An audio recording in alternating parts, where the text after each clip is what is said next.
जी अस्सलाम वालेकुम। मैं हूं आपका दोस्त ज़ीशान उमर। आज जो फ़िलासफ़ी का हमारा आखिरी लेक्चर है रिकंस्ट्रक्शनिज़म। हमने जो है वो 9 स्कूल ऑफ थॉट को वन बाय वन जो है फ़िलासफ़ी को देखा। ये आखिरी लेक्चर है और ये लेक्चर भी जो हमारा जो रिकंस्ट्रक्शनिज़म है ये हमारे जो आइडियलिज़म रियलिज़म के तो अगेंस्ट ही है, लेकिन ये प्रैग्मैटिज़म और प्रोग्रेसिविज़म की कोई जदीद सूरत हाल है, जदीद फॉर्म है। ठीक है, इसको हम देखते हैं कि ये क्या कहते हैं। अच्छा, इसका मतलब है अगेन भी रिकंस्ट्रक्शन करना, दोबारा बिल्डिंग करना, किसी चीज़ को दोबारा करना। ये लोगों का बिलीव क्या है रिकंस्ट्रक्शन, वैसे कहते हैं सोशल रिफॉर्म्स की बात करते हैं। ये कहते हैं कि सोसाइटी जो है ना ये बहुत अबतर सूरत हाल होती जा रही है। जैसे पाकिस्तान की सूरत हाल देख लें कि पिछले अगर आप 50 सालों से ऑब्ज़र्व कर रहे हैं तो हर दौर पिछले दौर से जो है बदतर आ रहा है। यानी हम टाइम के साथ ज़वाल का शिकार हो रहे हैं। एजुकेशन बढ़ गई, सब कुछ बढ़ गया, लेकिन हमारी सोचों के अंदर, पाकिस्तान के हालात के अंदर कोई जिद्दत, कोई तब्दीली नहीं आ रही। तो ये इसलिए कहते हैं, रिकंस्ट्रक्शनिज़म वाले भी यही कहते हैं कि जो हालात हैं बद से बदतर होते जा रहे हैं, तो हमें सोशल रिफॉर्म्स की ज़रूरत है। हमें ज़रूरी है कि हम एक नई सोसाइटी बिल्ड करें। हमें ज़रूरत है कि हम पुराने रस्म व रिवाज, तौर तरीके, घटी पीसी जो चीज़ें हैं उन सब को ख़त्म करके हम एक नई सोसाइटी जो है वो उसकी तामीर रखें। ये जो फ़िलासफ़ी, इसलिए इस फ़िलासफ़ी को सोशल रिकंस्ट्रक्शनिज़म भी कहते हैं। सोसाइटी, एक नई सोसाइटी को बिल्ड करना, इसलिए रिकंस्ट्रक्शनिज़म भी कहते हैं। और इसको क्रिटिकल थ्योरी भी कहते हैं कि हम क्रिटिक्स करते हैं अपने मौजूदा सूरत हाल को, जो हमारी करंट सूरत हाल है उसके ऊपर क्रिटिक करते हैं इस थ्योरी के, देखते हुए क्रिटिकल थ्योरी भी कहते हैं। जॉन डेवी जो है वो उसने ये टर्म्स रिकंस्ट्रक्शनिज़म जो है सजेशन की थी, और उसकी बुक थी जॉन डेवी की रिकंस्ट्रक्शन ऑफ एक्सपीरियंसेस, वहाँ से इस वर्ड को लिया गया। ठीक है, ये वर्ड किसने दिया था? जॉन डेवी ने। और जॉन डेवी की किस किताब से लिया गया था? रिकंस्ट्रक्शन ऑफ एक्सपीरियंस से लिया गया था। तो सोशल रिकंस्ट्रक्शनिज्म, सोसाइटी की तामीर जो है, तामीर नौ जो है, emphasises that the social question, जो सोसाइटी क्वेश्चन है उसको ये जोर देते हैं, और वो कहते हैं कि एक बेहतर सोसाइटी क्रिएट की जाए और एक ऐसी सोसाइटी हो जिसमें अंदर डेमोक्रेसी हो। और ये वर्ल्ड वाइड डेमोक्रेसी की बात करते हैं। देखो, जो असल डेमोक्रेसी है ना, वो डेमोक्रेसी बहुत अहमियत की हामिल है। डेमोक्रेसी का मतलब क्या है? जैसे पिछली वीडियोस में बार बार मैंने बताया है कि डेमोक्रेसी आपको वैल्यू देती है, हर इंडिविजुअल को अहमियत देती है, वो आपकी वैल्यू डिग्निटी का ख्याल रखती है, हर शख्स की राय का एहतराम किया जाता है, हर शख्स को उसकी सोच के अकॉर्डिंग चलने का जो है वो इजाज़त दी जाती है। लेकिन डिक्टेटरशिप इसके मुकाबले में आती है कि जहाँ कहते हैं वन मैन आर्मी, जहाँ अरिस्टोक्रेसी, जहाँ पे एक बंदा जो है ना वो कहता है कि सब कुछ मैं हूँ, वो उसकी तरफ आते हैं। तो ये वर्ल्ड वाइड डेमोक्रेसी चाहते हैं कि हर कहीं जो है वो डेमोक्रेसी होनी चाहिए।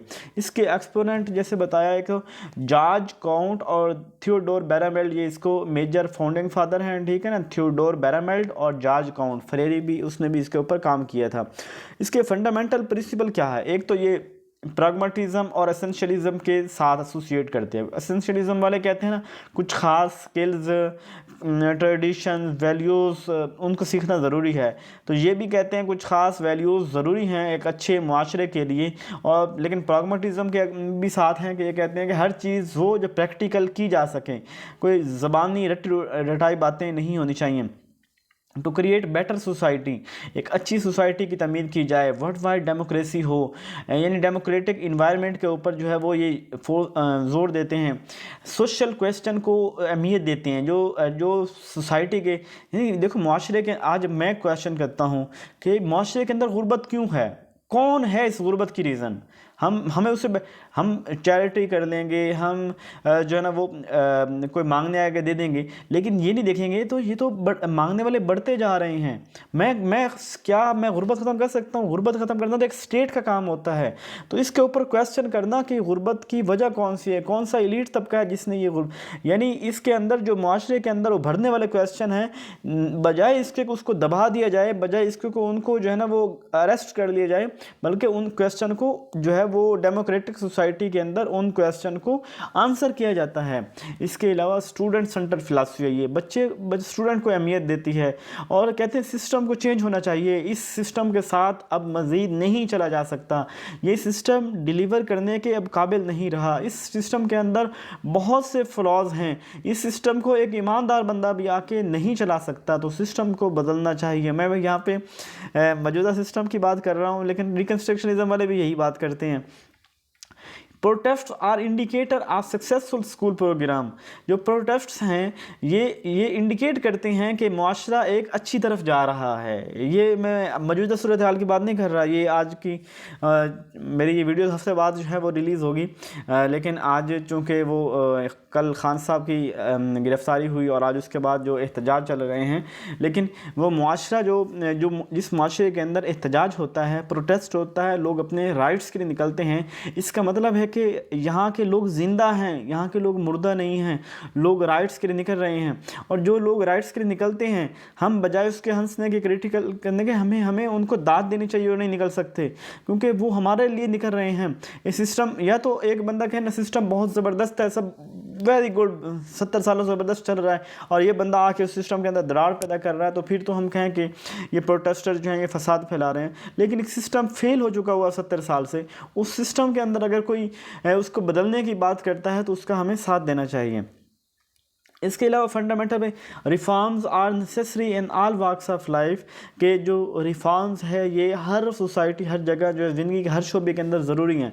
जैसे यहाँ पे देखें हर डिपार्टमेंट को बिगड़ा हुआ है, कोई एक डिपार्टमेंट बता दें जो करप्शन से पाक हो, जो तरक्की कर रहा हो, जिसके अंदर जदीदियत हो, जो आवाम का इस्तेसाल न कर रहा हो, जो पाकिस्तान की के जो बेहतरी के चला, कोई एक इदारा मुझे बता दें, नहीं है ना, कोई एक इदारा नहीं है। हर इदारे के अंदर करप्शन, हर इदारा जो है वो, हर शख्स अपनी इंडिविजुअल देख रहा है, वो सोसाइटी को ओवरऑल नहीं देख रहा।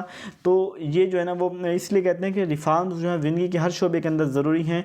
ये 5 बेसिक्स ऑफ फिलासफी इनके टोटलिटी, यानी एक ओवरऑल इज्तमाइयत की बात करता है, ये इंफरादी बात कम करता है, ये इज्तमाइयत की बात करता है कि देखो कहाँ पे ये जो मसाइल हैं इनको मिल के जो है ना वो इसका हल निकाला जाए। ये रेवोल्यूशन की बात करता है, ये इनकलाब की बात करता है, ये वर्ल्ड वाइड डेमोक्रेसी की बात करता है, ये सिलेक्टिविटी की बात करता है कि चूज़ करो जो बेस्ट है, ये कोहरेंस की बात करता है कि हर चीज़ को एक मुमासलत होनी चाहिए। ये 5 इसके टोटलिटी फिलासफी हैं बेसिक इसकी रिकन्स्ट्रक्शनिज्म की। उसके अलावा ये एक्सपेरिमेंट जो है, कहते हैं वो हर चीज़ को एक्सपेरिमेंट किया जाए, सेंस के लिए ऑब्जर्व किया जाए, और यही रियल सोर्स, एक्सपेरिमेंट्स हो, सेंस हो, ऑब्जर्वेशन हो, ये रियल सोर्स ऑफ नॉलेज हैं।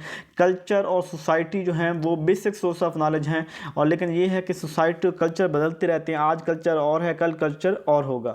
एम्स इनका यही है कि एक नई सोसाइटी की तामीर करनी है, कि ऐसी सोसाइटी जिसके अंदर डेमोक्रेसी हो, जिसके अंदर लोगों के उभरने वाले क्वेश्चन को एड्रेस किया जाए, जिसके अंदर हर शख्स को डिग्निटी वैल्यू दी जाए, जिसके अंदर इज्तमाइयत की बात की जाए, जिसके अंदर मुल्क संवारने की बात की जाए। ये teach student how to make decision, ये बच्चों को सिखाना चाहते हैं, बच्चों को सिखाया जाए कि फ़ैसला कैसे करना है, फ़ैसले के ऊपर एक्शन कैसे लेना है, अच्छे रिजल्ट कैसे बनाने हैं।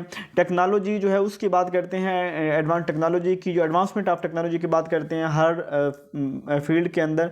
करिकुलम में देखा जाए तो ये कहते हैं करिकुलम जो है वो यूनिवर्सल होना चाहिए। करिकुलम क्या है? यूनिवर्सल करिकुलम होना चाहिए, डेमोक्रेटिक वैल्यूज़ के अकॉर्डिंग होना चाहिए। सिविक एजुकेशन की बात करते हैं। सिविक एजुकेशन क्या होती है कि जिसके अंदर अखलाकी, मोरल वैल्यूज़, गुड सिटीज़न की बात होती है, एथिक्स हो, रियल सोशल प्रॉब्लम्स हो, कम्युनिटी बिल्डिंग की बात करेंगे, social subject like history, economics, social psychology, political, सारे सब्जेक्ट पढ़ सकते हो आप लोग। लेकिन हर सब्जेक्ट के अंदर बात इज्तमाइयत की होनी चाहिए, बात अच्छी सोसाइटी की, अच्छे मुआशरे की तामीर की होनी चाहिए। इनके यहाँ स्टूडेंट कैसा होना चाहिए? स्टूडेंट ऐसा होना चाहिए कि वो पहचान, ऐसे स्टूडेंट की तरबियत की जाए, और ऐसा स्टूडेंट होना चाहिए जिसको सोसाइटी के अंदर जहाँ पे इनजस्टिस हो रहा हो वो वहाँ पे बोलें, वो खामोश ना रहें, वो अपना जो है ना वो ये ना कहें कि बस कोई मुझे इससे फ़र्क नहीं पड़ रहा, बल्कि वो बात करें, वो सोल्यूशन फाइंड करें उस प्रॉब्लम को जो सोसाइटी के अंदर है। और इसके अलावा स्टूडेंट्स जो हैं वो होप हैं, वो ग्रोथ, मुआशरे की ग्रोथ की होप हैं, और वो सोसाइटी को चेंज कर सकते हैं। और सोसाइटी को चेंज कैसे किया जाए, स्टूडेंट को नॉलेज दिया जाए, स्किल दी जाए, वो नॉलेज स्किल दी जाए जो एक मुआशरे की एक तामीर नौ के लिए ज़रूरी होती हैं। इसके अंदर कोऑपरेटिव मेथड जो मिलजुल के किया जाए, क्रिटिकल थिंकिंग हो, जो प्रॉब्लम्स हैं उनको क्रिटिकल एनालिसिस किया जाए, प्रॉब्लम सॉल्विंग मेथड होना चाहिए, प्लानिंग मेथड हो, एक नई फ्यूचर के अंदर एक नया दौर बनाने की जो है वो कोशिश की जाए। Experimental learning, learning by doing की बात करते हैं। रोल ऑफ टीचर क्या है कि टीचर तो एक रोल मॉडल होना चाहिए, टीचर रिसोर्स पर्सन होना चाहिए, सोर्सेज भी हों, टीचर के पास सोच भी हो, एक्सपर्ट भी हो और आइडियल भी हो, और सोशल चेंज एक्टिविस्ट हो। Teacher as a social change agent as a काम कर रहा हो, फैसिलिटेटर होगा टीचर बच्चों के लिए। Teacher should teach students how we can control. Teachers को बच्चों को बताना चाहिए कि जो माशरे के अंदर वायलेंस है, ये जो गुर्बत है, ये जो दहशतगर्दी है, ये जो महंगाई है, ये जो इनइक्विटी है, ये जो लॉ एंड इनजस्टिस है, ये सारी चीज़ों को कैसे कंट्रोल किया जाए। ये ब्रेन स्टॉर्मिंग बच्चों को सोचने के ऊपर मजबूर करते हैं। और ये prepare student for social revolution, ये सोशल रेवोल्यूशन यानी सोशल इनकलाब की बात करते हैं। ये जो पास्ट इवल्स हैं, जितनी माशरे के अंदर माजी के अंदर बुराइयाँ थी, उनको ख़त्म करने की बात करते हैं। ये कहते हैं आज के माशरे को तामीर नौ के, आज के माशरे को हमने माशरे को आज के दौर टाइम के अकॉर्डिंग उनको तब्दील किया जाए और बच्चों को माशरे को फ्यूचर के लिए जो है वो तैयार किया जाए। इसके अलावा टीचर वही जस्टिस होगा, टीचर वेलफेयर बेस्ड कम्युनिटी होगी, वर्ल्ड पीस की बात करेगा, सोशल जस्टिस की बात करेगा, इकोनॉमिक जस्टिस की बात करेगा। टीचर जो है वो इक्वालिटी की बात करेगा, इक्विटी की बात करेगा, फ्रीडम हो, डेमोक्रेसी हो, इक्वल अपॉर्चुनिटी फॉर ऑल हो। ये सारी बातें जो है वो इसके अंदर आ जाएंगी। तो ये तो उम्मीद है समझ आ गई होंगी कीवर्ड्स और सारा कुछ मैंने एक्सप्लेन कर दिया। अपना ख्याल रखिएगा। जज़ाकल्लाह जी।